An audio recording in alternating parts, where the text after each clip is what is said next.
नमस्ते बच्चों, स्वागत है आपका हमारे YouTube चैनल में। तो आज के इस वीडियो में हम लोग देखने वाले हैं क्लास 10th हिंदी कुमार भारती पाठ 10 गुरुदेव का घर का प्रश्न और उत्तर। ठीक है, तो चलिए देखते हैं। यहाँ पर देखो, जो ये साइड में प्रश्न दिए गए ना, इनके भी उत्तर मैं आप लोग को बताने वाली हूँ। जैसे कि यहाँ पर अगर आप देखोगे तो ये आपका पाठ है। अभी इसके नीचे आप आते जाइए तो ये देखिए, इसके बगल में एक प्रश्न है लेखनीय में कि मोबाइल के अति उपयोग से होने वाले दुष्परिणाम विषय पर अपने विचार लिखिए। यानी मोबाइल का अगर आप लोग ज़्यादा उपयोग करते हो, ठीक है, तो क्या हो सकते हैं उसके दुष्परिणाम, इस पर आपको अपने विचार लिखने हैं, है ना।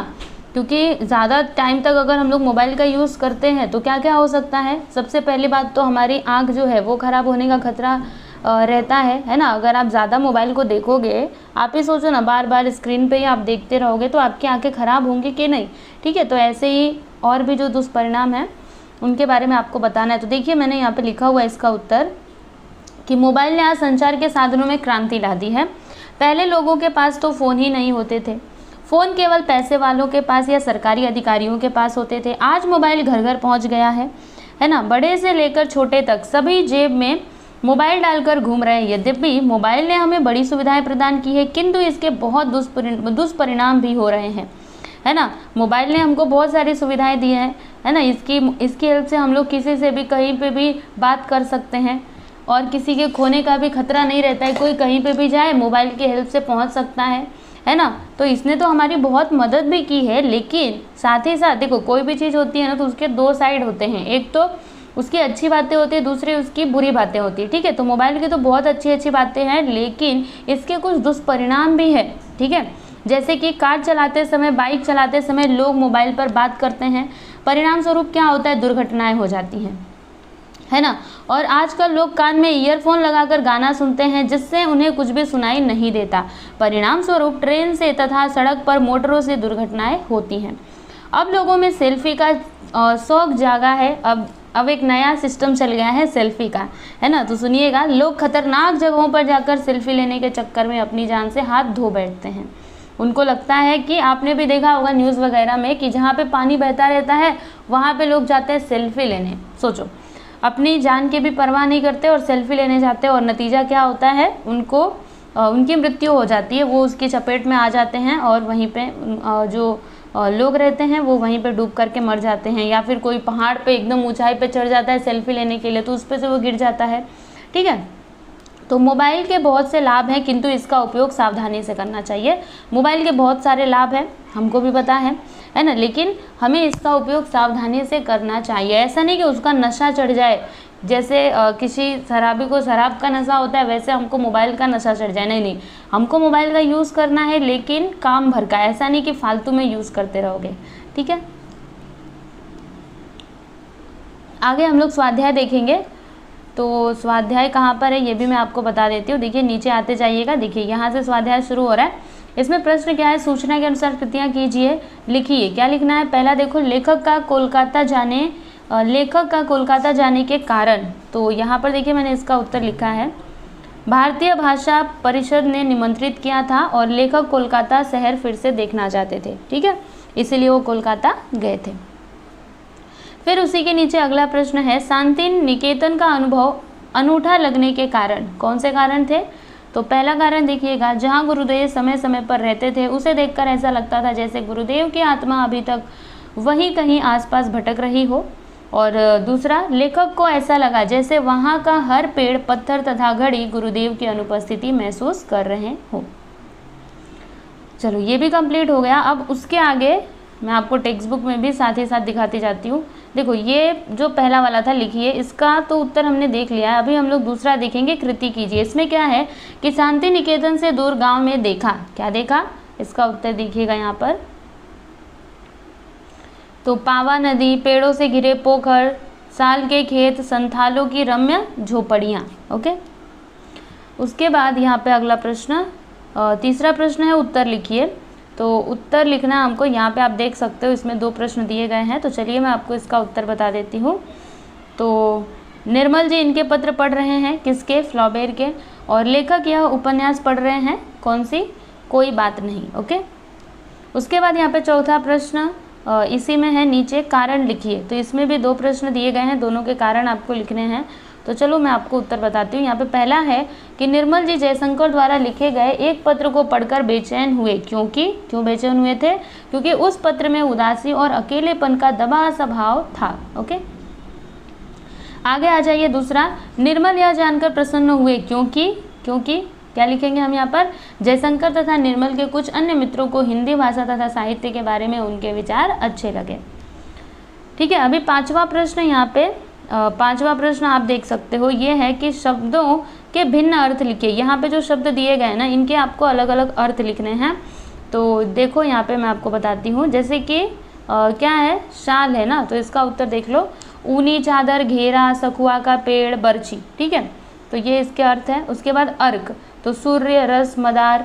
उसके बाद यहाँ पे वर्ण का क्या क्या अर्थ हो सकता है? रंग, जाति, वर्ग, है ना। उसके बाद जब अब नीचे आएंगे तो अभिव्यक्ति है। इसमें क्या बोला जा रहा है कि पत्र अपने विचार भावनाओं को शब्दों द्वारा दूसरों तक पहुंचाने का सशक्त माध्यम है, स्पष्ट कीजिए। अभी आपको बताना है, जैसे कहा जाता है ना कि पत्र क्या करते हैं, हमारी भावनाओं को एक दूसरे तक पहुंचाते हैं, है ना। जो हम सामने मुंह पे नहीं बोल पाते वो पत्र के माध्यम से बोल देते हैं। तो इसी को आपको स्पष्ट करना है कि वो कैसे है। ठीक है, तो इसका उत्तर देखिए। कुछ लोगों की धारणा है कि पत्र लिखने में व्यक्ति को किसी तरह का प्रयास नहीं करना पड़ता। सही बात तो यह है कि पत्र लेखन एक कला है। यही वह माध्यम है जिसके द्वारा व्यक्ति अपने स्वजनों को अपने मन की भावनाओं से परिचित करा सकता है। यही वह माध्यम है जिसके द्वारा दूसरों के दिलों पर विजय प्राप्त की जा सकती है। अतः पत्र लेखन एक ऐसी कला है जिसके लिए बुद्धि और ज्ञान की परिपक्वता, विचारों की विशालता, विषय का ज्ञान, अभिव्यक्ति की शक्ति तथा भाषा पर नियंत्रण आवश्यक है। इसलिए यह कहना बिल्कुल सही है कि पत्र अपने विचारों भावनाओं को शब्दों द्वारा दूसरों तक पहुंचाने का एक सशक्त माध्यम है। एक बार आप इसको देख लीजिए। अब आगे आता है उपयोजित लेखन। इसमें क्या है कि वर्तमान समय में शांति के क्षेत्र में पर्यावरण संरक्षण में भारत की भूमिका का महत्व विषय पर 80 से 100 शब्दों में निबंध लिखिए। अभी यहाँ पे ये जो टॉपिक दिया गया है, ये जो यहाँ पे टॉपिक दिया गया है, इसके ऊपर आपको निबंध लिखना है कि वर्तमान समय में शांति के क्षेत्र में जो भारत की भूमिका है इसके महत्व को आपको मतलब बताते हुए निबंध लिखना है। तो यहाँ पे मैंने एक निबंध लिखा हुआ है, आप देख सकते हो, छोटा सा ही है लेकिन और भी बड़ा हो सकता था, तो आप लोग बड़ा कर लीजिएगा, आप अपने विचार इसमें जोड़ सकते हैं। तो क्या है मैं आपको बताती हूँ, चलो पढ़ते हैं। वर्तमान समय में इन दोनों क्षेत्रों में भारत की भूमिका बड़ी महत्वपूर्ण है। मतलब यहाँ पर ये जो दो क्षेत्र दिए गए ना, वर्तमान में शांति के क्षेत्र में और पर्यावरण संरक्षण में, ठीक है, तो दोनों में ही जो भारत की भूमिका है वो बड़ी ही महत्वपूर्ण है। उत्तर कोरिया या अमेरिका आमने सामने है। अमेरिका तथा रूस में शीत युद्ध चल रहा है। खाड़ी के देशों में अमेरिका तथा रूस बम गिरा रहे हैं और अफगानिस्तान में तालिबान बम विस्फोट कर निर्दोष लोगों को मौत के घाट उतार रहा है। चीन हिंद महासागर में अपना प्रभाव क्षेत्र बढ़ा रहा है। यानी सब के सब बस झगड़े ही करने के मूड में हैं। ऐसी स्थिति में, अभी सुनिएगा, ऐसी स्थिति में भारत ही एक ऐसा देश है जो लोगों को शांति का पाठ पढ़ा सकता है। सब तो अपने अपने अभिमान में है ना, कि हमारे पास बम है, हम ये कर सकते हैं, हमारे पास सेना है, लेकिन भारत ही क्या कर सकता है, इन लोगों को शांति का पाठ पढ़ा सकता है। विश्व में प्रदूषण के कारण हाहाकार मचा हुआ है। प्रदूषण के कारण लोग नाना प्रकार की बीमारियों के शिकार बन रहे हैं। सांस की बीमारी, फेफड़े की बीमारी, कैंसर की बीमारी अब तो आम हो गई है। सही बात है ना। पहले तो कहीं कहीं हमको सुनने को मिलता था कि किसी को कैंसर है, लेकिन अब तो आम बात हो गई है। जैसे एक नॉर्मल सा कोई इंसान रहता है ना, उसको भी हम सुन लेते हैं कि उसको हार्ट की बीमारी है, या फिर उसको सुनते हैं कि उसको कैंसर हो गया है ना। तो ये सारी बीमारियां आजकल क्यों हो रही है? तो ये सभी प्रदूषण के कारण हो रही है ना।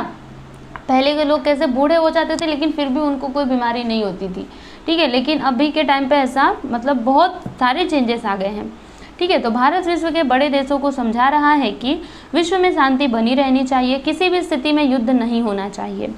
पर्यावरण संरक्षण की जहाँ तक बात है, वह बड़े देशों को समझाए कि वे कार्बन उत्सर्जन कम करें तथा विश्व के अविकसित देशों को आर्थिक सहायता दें ताकि वे स्वच्छ ऊर्जा का उपयोग कर सकें, ठीक है।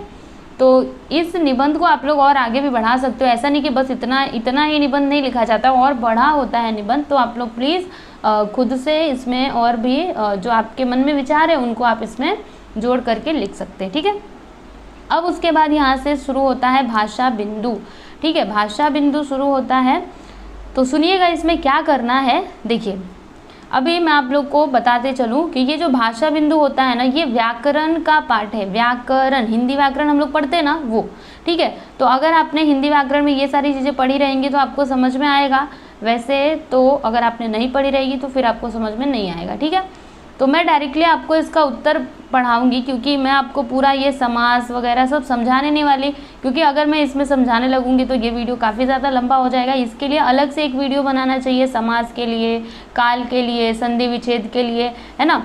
जो आपके ग्रामर के मतलब व्याकरण के सभी पार्ट हैं जो आप लोग को पढ़ना चाहिए, तो आप लोग पढ़िएगा। अगर आपको कहीं से मिले तो, नहीं मिलता है तो आप लोग मुझे कमेंट करके बता सकते हो, और अगर चाहिए तो मैं उसका भी वीडियो अपलोड कर दूंगी, ठीक है। अगर नहीं आए तो आप लोग बताना।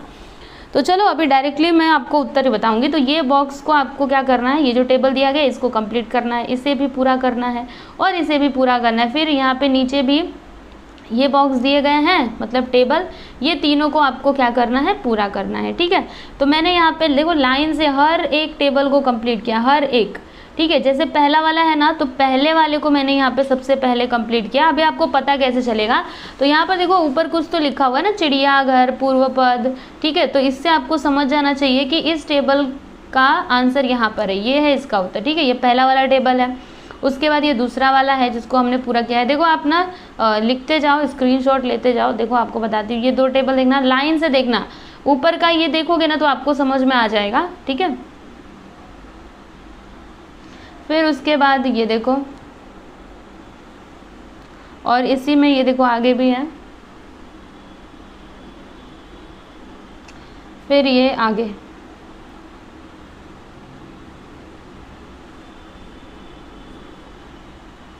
तो बस यहीं तक था, ठीक है। तो यहाँ पे आपका ये जो पार्ट है इसका प्रश्न और उत्तर समाप्त होता है। और मैं आप लोग को ये भी बोलना चाहूँगी कि अगर आपको ये PDF चाहिए, जैसे ये जो PDF आपके सामने खुला हुआ है प्रश्न उत्तर का, ये अगर आपको ये PDF चाहिए तो आप लोग को टेलीग्राम, जो हमारा टेलीग्राम का चैनल है उसको ज्वाइन करना चाहिए, क्योंकि उसी में ये अपलोडेड रहता है। मतलब वीडियो बनाने के बाद मैं उसी में अपलोड कर देती हूँ। तो आप लोग टेलीग्राम चैनल में जा कर के सर्च कर सकते हो पार्ट का नाम, जिससे आपको ये जो PDF खुला है ना आपके सामने, ये मिल जाएगा, ठीक है। तो चलिए अभी हम लोग अगले वीडियो में मिलते हैं। धन्यवाद।